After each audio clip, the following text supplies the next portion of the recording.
La proposta és a nivell individual. És molt senzilla. Normalment des dels nostres col·lectius, des de les nostres entitats, ens queixem freqüentment del poder de la banca, de tots els mals del capitalisme, però després acabem utilitzant els serveis de la banca convencional habitualment. Llavors, la campanya és relativament senzilla. És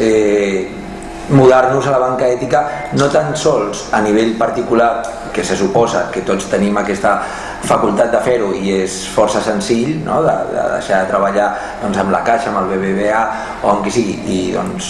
provar alternatives que ja estan funcionant, com COP57, com FIARE, com fins i tot Trio2, sinó que a nivell d'entitats, col·lectius, federacions d'entitats, federacions esportives,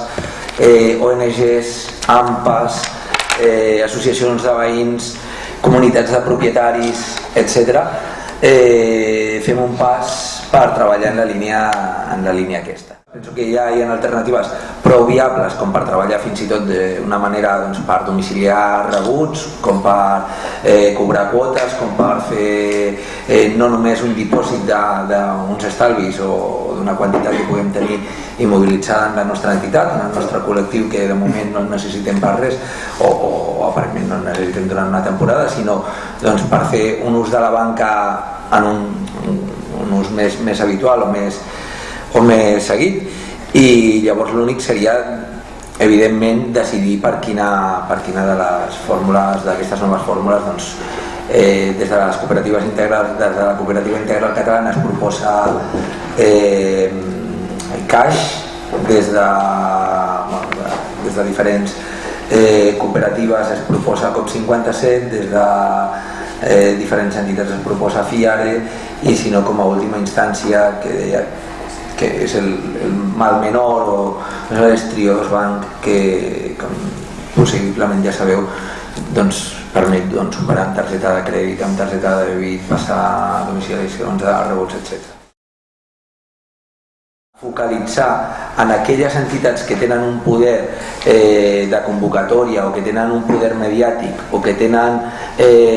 tota una sèrie d'entitats federades. Parlem, per exemple, de la FAB, de la Federació d'Associacions de Veïns de Barcelona, o parlem d'ONGs emblemàtiques, Justícia i Pau, en aquesta línia,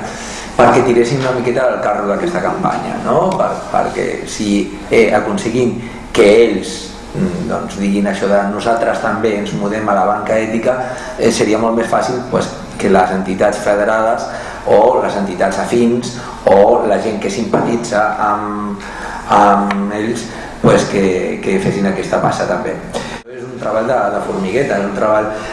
constant i que es podria donar el tret de sortida. Fins i tot, ara em comentava l'Enric Duran que es vol mirar de fer una acció ara del 12-15 de maig per fer un traspàs de fons d'entitats convencionals, de la banca convencional a la banca ètica. Podria ser un tret de sortida, igual potser és molt precipitat, li comentava jo, però bueno, és que hi hagi un tret d'inici de la campanya i a partir d'allà anar treballant.